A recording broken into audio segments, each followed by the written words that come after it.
Hello everyone and welcome back to another Fate video. So, just recently we received these servant silhouettes for some of the upcoming servants coming in 2022. This is a new trend that FGO is doing, and honestly, I'm super here for it. It's an easy way to build hype and let fans go wild with speculation. Now, supposedly this year's silhouettes have been deciphered. This is not definitive or provable evidence that these are the actual character silhouettes. Also, the silhouettes of Fate characters are notoriously deceiving from a historical perspective. Like, look at these ones. If you play the game and know these characters, then you can probably guess who these characters are. But if you don't, it's understandable that you may not get it. But this video is being made in good fun, and I like to think that I have at least a minor understanding of history, as well as the pattern of Fate character release types. So this will be enjoyable for me and hopefully for you as well. But without further ado, let's get started. Also, I'd like to point out that if we want to go and look at the ones that we got last year and some of the silhouettes from a similar upload, then you can see where people were kind of right and kind of wrong. So I fully anticipate this being exactly the same thing, where some of these silhouettes are kind of on the money and others not so much. So here are the silhouettes that have supposedly been deciphered. We've got some pretty creative designs, as well as some that are a bit more standard. We even have one that is strikingly similar to a certain other Type Moon character, but we will cross that bridge when we get there. Even before seeing and writing this video, I've had a list of possible candidates to appear in Fate, all a part of a scrapped video that will never see the light of day, so don't ask for it. The way that we'll do this is I'll start from the top, work my way across, then start again at the bottom left, and I'm going to try and guess the class and servant and give a brief explanation as to who they are and where I believe they will appear, assuming I'm feeling confident in my answer. Hopefully, I'm somewhere close with some of these. Let me know your thoughts in the comments. Now let me just say this up top, I am not familiar with every Fate franchise. I'm actually not even familiar with too many of the Type Moon franchises. So some of these may be obvious and I just don't recognize them. I thought this would be more interesting if I didn't do any research into what others are thinking thus far. That way it's more of a pure analytical view just from me. Alright, our first candidate appears to be a male in a skirt or kilt. He has a thin sword at his side and is standing with a fairly confident pose. He also has a high collared shirt and the Nasu hand. This leads me to believe that he is a Nasu character, and perhaps one that we have seen before. In that vein, it would be very funny if this was like Wodamine Lily. He shares a similar pose, and the sword could be his staff cane thing instead. It would not be the first cryptor that we have recruited to our side, and I could definitely see Fate bringing him back as a younger, less powerful version of himself. I assume this would occur in some brand new event similar to the Imaginary Scramble one. The other possible candidate is that this is the first ascension stage of D'Artagnan. D'Artagnan is the main character of Alexandre Dumas's novel, The Three Musketeers. Through the story, he learns the values of chivalry and what it means to be a person in the service of others. This would not be the first Alexandre Dumas character to appear in Fate either, as we see with Edmond Dantes. My main basis of this prediction comes from his lower class outfit and the possession of a thin sword, possibly a rapier. I'm not exactly sure where he would show up either, but if I wager this is him, we will have one hell of a hat by this third ascension. Now the second one I have some level of confidence towards, based almost entirely on their weapon of choice. It appears to be a large halberd or staff strongly reminiscent of Morgan Le Fay's. As such, this might be Vivian, the Lady of the Lake from the Arthurian myth. She serves somewhat as the counterpart to Morgan in the myth, with Morgan representing evil and Vivian good. Vivian is most well known for being the one who bestowed the sword Excalibur to King Arthur. It is a common misconception that the sword in the stone was Excalibur, when in fact it was a different sword called Caliburn, the sword of choosing. Vivian is the foster mother to Lancelot in the Arthurian legend as well, making her essentially Mash's grandmother. I can see a future event where the current Chaldean round and the fairy Chaldean round compete over something silly, and introduce more characters on both sides that way. She would likely be a support caster on par with Merlin, with special buffs requiring you to be near the water. I hope that this is real, because I want the Mash interactions with her grandmother and the adorable scenes of Vivian doting on her. Next up is a silhouette that immediately strikes me in one of two ways. It's either a Gilgamesh or a Ku.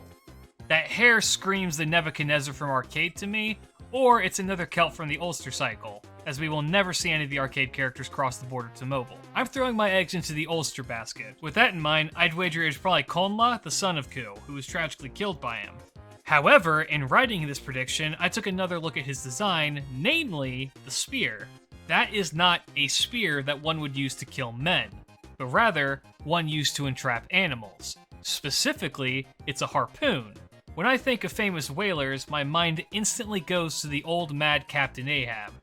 He is one of the main characters of the novel Moby Dick and has an insatiable thirst for vengeance against the whale who stole his leg. The immediate issue with this theory is that in this silhouette, he has both of his legs. However, Fate may pull a fast one and give him like a bionic leg or a wooden leg that would look more normal in comparison to his famed peg leg. Seriously though, just give me Captain Ahab. Moby Dick is one of my favorite stories from my childhood. Alright, so this next one is the only one I did a little bit of research on, only because the entire Tight Moon fanbase has been screaming about it. This is believed to be Arkruid. I hope I'm pronouncing that right, probably not. The main character from Tsukihime. I haven't read or watched anything on Tsukihime, and I don't play Melty Blood, so my only knowledge of this character comes from, and I shit you not, Neko Arc. With the recent resurgence in Tsukihime, I would not be surprised to see her added into FGO as a marketing campaign, and the event will be similar to the Kara no Kyokai event that we got some years ago. She may end up as a welfare, much like Shiki did, or alternatively, and I hope this is the real one because I would absolutely lose my mind, we get Neko Arc as a welfare and she's the 5-star in the gacha. Mark my words, it's gonna happen. Alright, low-key, this next one is the one I'm most excited about. It's a Gnome Lancer. This strongly suggests a fairy servant, but hear me out. That's Don Quixote.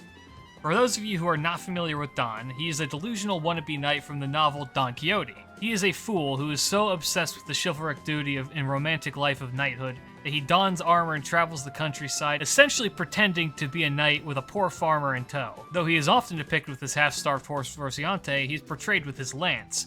Thus, it could be one of those situations where he summons the horse as his noble phantasm, a la Mantricardo. Him appearing as a fool with a massive spear is actually quite fitting, given that he lives in a world of fantasy and madness. He would likely appear with the release of Lost Belt 7, given the Spanish influence in that part of the world, likely on the side of Chaldea. I can't really see them putting him in a villain's role. For this next one, I'm at a bit of a loss. They have a massive something or other attached to their back that may either be a bow or some form of harp. Given the shoes, I'm assuming it's a female, but in Fate, that literally makes it harder to identify somebody. Like, at least if it appears to be a male, we can narrow it down to male figures. If it's a female, then it could be literally anybody.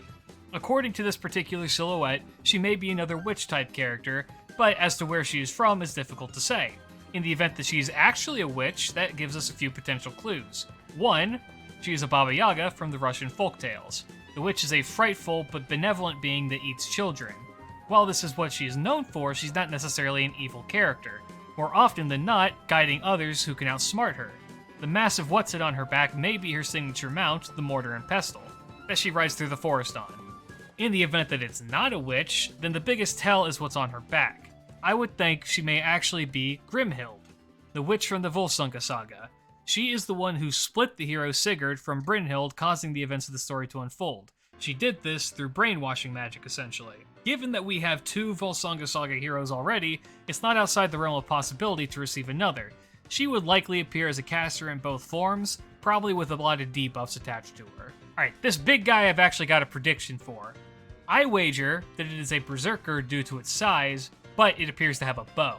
Now, there is a South American cryptid that actually fits this bill perfectly. It's known as the Mari Coxy. It was a Sasquatch-esque creature that was encountered by explorers in the South American jungle. It was described as a huge hairy man that threatened the explorers with a bow, but inevitably fled once being fired at with guns. It was a short encounter and was likely just a feral man, but the purported size was more akin to that of a caveman, or at least our stereotypical idea of one. He would of course show up in Lost Belt 7 as well, and I would love to see more cryptid-type servants in the roster, and I think he fits the bill quite well. Alright, this next one has big smug guy energy. It's a regular Jason, this guy. They have baggier clothing, suggesting more of a desert-like character. What throws me off is the pauldrons, though. This suggests that he's instead a fighter of some sort. However, I can't shake the sailor feeling that he gives me. This leads me to believe that he is one of 2 people. One is Sinbad the Sailor from the 1001 Arabian Nights. Sinbad the Sailor regaled his tales to Sinbad the Porter of all the various life-threatening travels he had been on. He's a fairly interesting character, having traveled far and seen many things. I would wager that he would have the potential to be summoned along with Ahab in another imaginary scramble event set on the seas. Alternatively, he could be the great colonizer of South America, Hernan Cortez. He would likely appear in a villain's role much like Columbus, and hopefully drawn by the same artist because I love their unique style. As I am assuming they are sailors, they would naturally be riders. Alright, this next one is also kind of a crapshoot for me. It's another fully cloaked, long-haired character that I'm assuming is female. She honestly looks similar to Consort Yu in a few ways, but hear me out on this. It could be Olga of Kiev.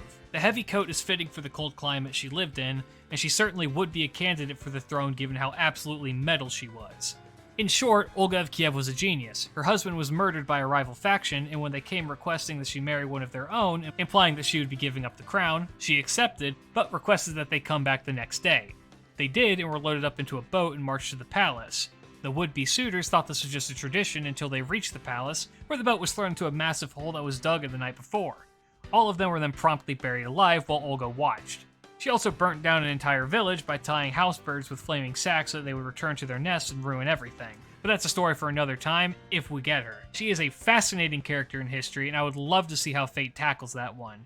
As for an event, yeah, I've got nothing, but she would definitely be an assassin. The final one is another one I have a fair deal of confidence with. The hat and weaponry would indicate them being Chinese in origin, and I'm continuing to build off the assumption that David's servant is the Grand Berserker. This is a shout out to all of you who made this recommendation in my Beasts and Grands video. I'm saying that this is son Wukong, the Grand Berserker. He is one of the most well-known Chinese mythological figures, appearing as one of the companions of Sanzo on her journey in Journey to the West. They may be a gender bend here, but I'm all for it, honestly. Wukong had an obsession with life and death, securing immortality several times before eventually seeing the might of the Buddha and becoming humbled by it. The very little interaction that we have with David's servant, they are concerned with the life and death of the people in Lost Belt 4. That's my thoughts on that. I hope dearly that it is. The hat's kind of similar to Sanzo's in a way, so I'm kind of just banking on that, but so be it. But that's it. Send me your predictions in the comments or on Twitter @Sventarian. If you liked the video, leave a like as it really does help out the channel. Subscribe to catch these as they go up. Leave a comment if you'd like me to do a certain concept or row experience so I can add them to my doc. Follow my Twitch for significantly less structured content. I'm moving out soon, so streams will be a bit more regular, I promise. But for now, keep your chin up. Peace.